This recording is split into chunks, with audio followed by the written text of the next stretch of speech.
So TikTok has been dominating the political landscape among people in my generation, and I don't go on it much, but every time I do, I see the most brain-dead takes about how Joe Biden sucks, about how Donald Trump was the greatest president ever, or the most egregious one, that Joe Biden and Donald Trump are effectively the same. So I think it's worth it to go into the trenches to combat some of this disinformation that we see, because whether we like it or not, a lot of people do get their political takes solely from their favorite TikTok content creators. And this 60-second video format doesn't really allow for you to get through all of the facts in a fair way. It's just sort of a highlight reel of your best opinions of the day, or sometimes your worst opinions of the day. So this guy, unfortunately, is our first victim, our first breakdown. He made a TikTok called Top 10 Reasons Why Joe Biden Truly Sucks, and let's dig into this. Today I'll be ranking my top 10 reasons on why Joe Biden truly sucks. I was trying to just pick 10 reasons was truly hell, but here we go. Coming in. We haven't even started, but I can already tell this guy's list is going to be insufferable. At number 10 is Joe Biden running his presidential campaign as the great unifier, God and then when he damn it. becomes president, doing everything but unifying. He consistently calls out MAGA Republicans and continues to divide the country more than it's ever been in recent history. Number 9. Homie, you're voting for the guy whose claim to fame in American politics was coming up with nicknames for people he didn't like he's a kindergartner. He comes up with nicknames for Democrats, for Republicans that he calls Rhino Republicans. This guy spends all of his time on Truth Social attacking the media like a little child, like an infant, and whining about things that don't go his way. Donald Trump couldn't even keep a cohesive cabinet while he was in the White House because he was dividing the people in his cabinet. I mean, there's a list of 30 people that worked for him in his cabinet, including people like Mike Pence, people like Mark Esper, that will now not be endorsing him. Donald Trump is the most divisive person ever, and to act like Joe Biden is somehow divisive when he's pretty boring. I mean, I don't find him boring, but he is not divisive whatsoever. Joe Biden is the guy that constantly says, I am not a president for Democrats. I am not a president for Republicans. I am a president for all Americans. And this guy points to the single quote that Republicans love to pull up where Joe Biden talks about MAGA Republicans, but if you watch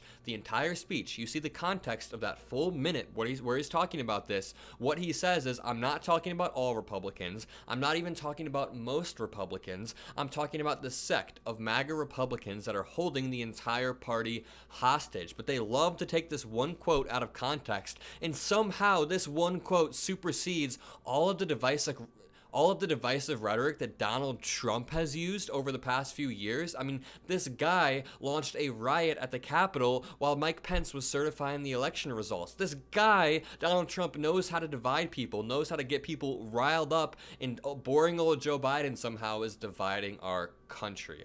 Yeah, I don't know. He needs votes in the midterms. Joey promises students free college. Problem is, Joey knows he doesn't have the authority to forgive student loans, so it's been held up in the courts.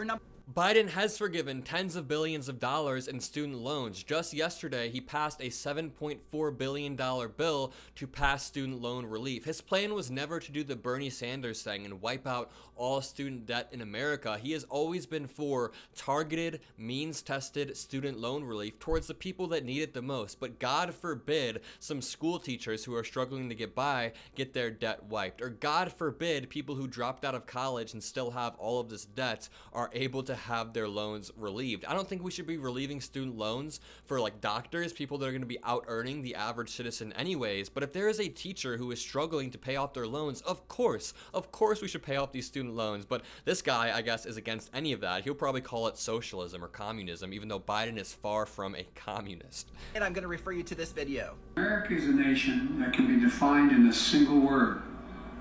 I was excuse me. That's right.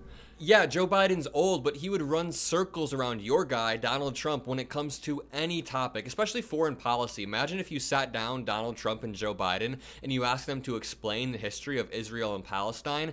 Biden would absolutely wash Donald Trump. And if we're going to play this game of pulling 5-second clips out, then Joe Biden would totally win that game. Donald Trump has so many clips where he's saying the most egregious stuff. And notice how this guy conveniently doesn't talk about Biden's State of the Union speech, where Biden did amazing. He barely stuttered at all. He did an amazing job articulating what we should do going forward. But, of course, even with his State of the Union speech, Republicans pulled out these 5-10-second clips and acted like that was evidence of dementia or whatever. They did the same thing with election fraud. I mean, there's that case that I always talk about in my videos where they pull a suitcase of ballots underneath from a desk, but This is a 5-second clip. This is a 5-second clip where if you look at the full context like the judges did, then you see that this 5-second clip was taken out of context. But I guess that's how Republicans get their news. They need it fed to them in 5-second clips on TikTok or on Fox News. Yeah, I don't know. Number 8 is bumbling idiot. Now, following that bumbling idiot trend, coming in at number 7. Yeah, because Donald Trump isn't a bumbling idiot. Biden choosing Kamala Harris as his vice president. She may have accomplished nothing in her vice presidency, but at least she can tell a good fake story. And I said, well, why are conservatives bad, Mommy? Because I thought we were supposed to conserve things. Coming in at number...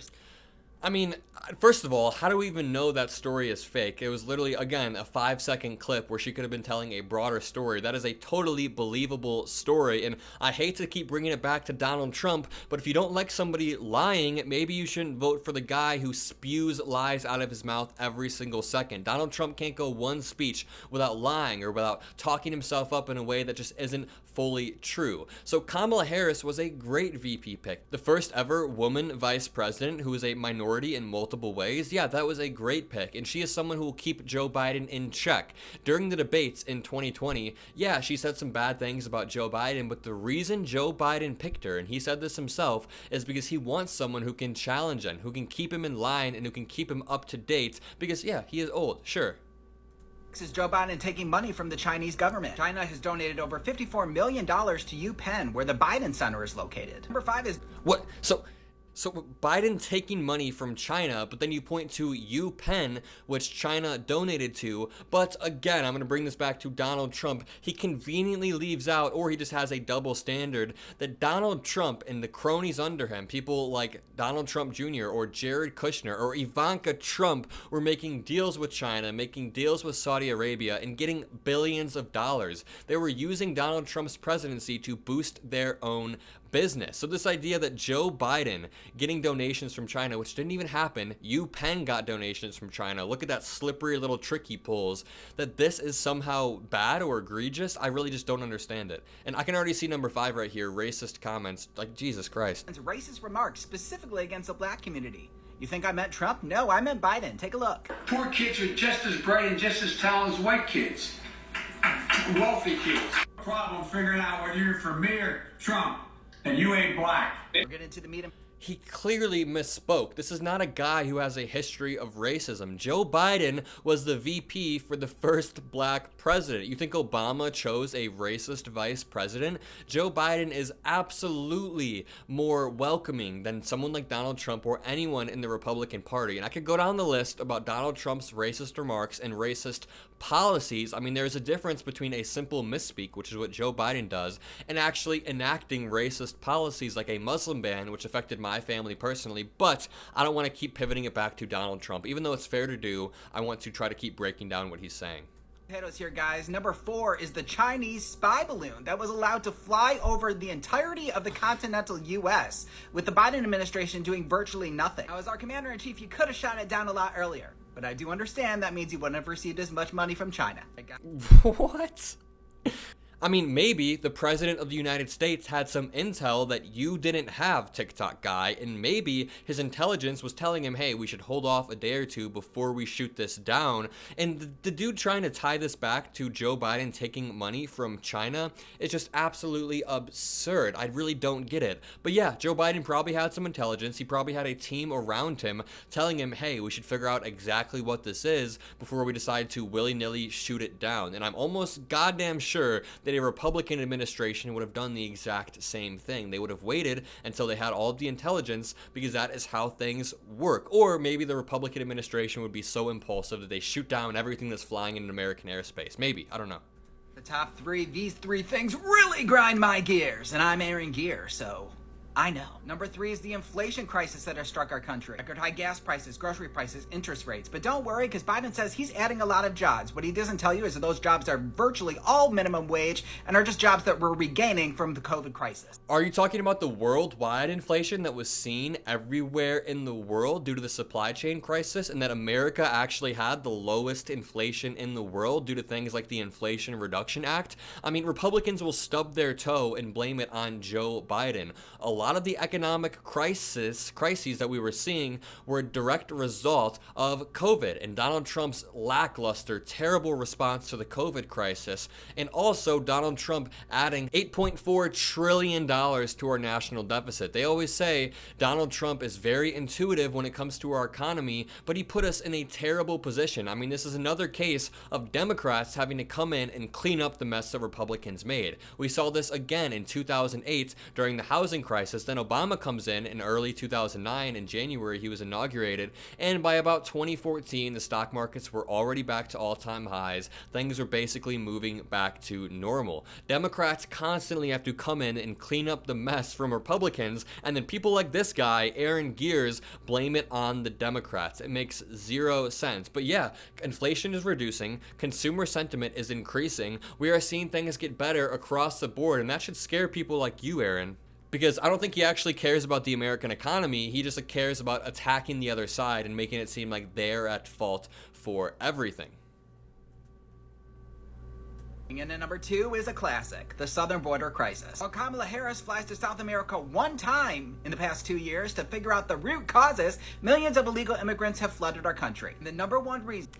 This one is too easy to debunk. First of all, nothing fundamentally changed when Joe Biden took office. He didn't all of a sudden click a button on his desk and open the border up. The border has been a mess for decades. It takes people a while to immigrate over, so they do it in illegal ways, and they do it in ways that aren't very optimal because our system is broken. But Joe Biden tried to pass a historic bill that would provide border security that 17,000 border agents signed on, and they actually said this bill would help us a lot. But Donald Trump, who has all of Congress wrapped around his finger, or at least all of Republican Congress wrapped around his finger, told them to shoot it down because he knows that having a crisis at the border helps his chances of re-election. So the current crisis that we see can be blamed on Donald Trump. And I hate to try to shift blame around, but we literally had a bill sitting there that had funding for the border, it had funding for Ukraine, and Republicans decided to nuke it. They nuked the entire bill. You can look this up. It happened.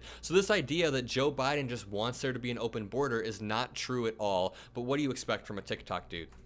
Why Joe Biden truly sucks. Let's see number 1. I cannot wait to see how you top this list off. Is his overseeing of the disastrous withdrawal in Afghanistan. The withdrawal that Donald Trump set up via the Doha agreements, the withdrawal that Donald Trump had the timeline placed out for that Joe Biden just followed. I mean, there was no reality in which the withdrawal from Afghanistan would be perfect. We were there for so long and had spent so much money that it was just time to get out and stop risking American lives. But this is a guy who will say that Joe Biden loves endless wars. And then when Joe Biden pulls us out of one of these endless wars, one of the best examples of an endless war, this guy all of a sudden thinks it is disastrous. Joe Biden did what he could with the information he had. We lost a few lives, but this was bound to happen. In any reality, any of the million different realities, this would have gone not optimally. But I'm actually proud of Joe Biden for not being afraid to get a little bit of egg on his face and just pull us out, knowing that it would be a hard decision. Knowing that presidents like Donald Trump and even Barack Obama failed to pull us out,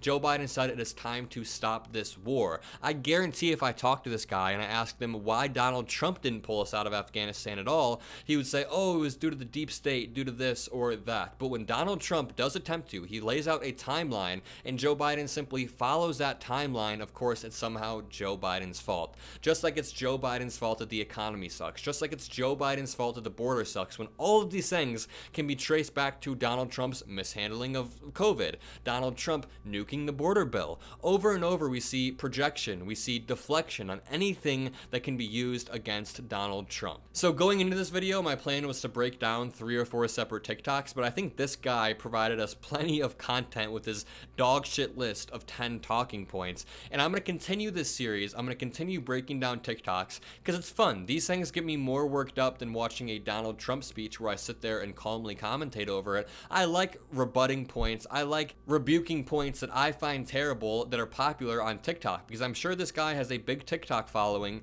and he's out there spreading disinformation to his fan base. So I think this will be helpful to keep breaking this stuff down. If you enjoyed the video, if you enjoyed the format, make sure to leave a like, make sure to comment that you enjoyed it, comment a blue heart, subscribe, turn the notification bell on, but most importantly, make sure to have a great rest of your day.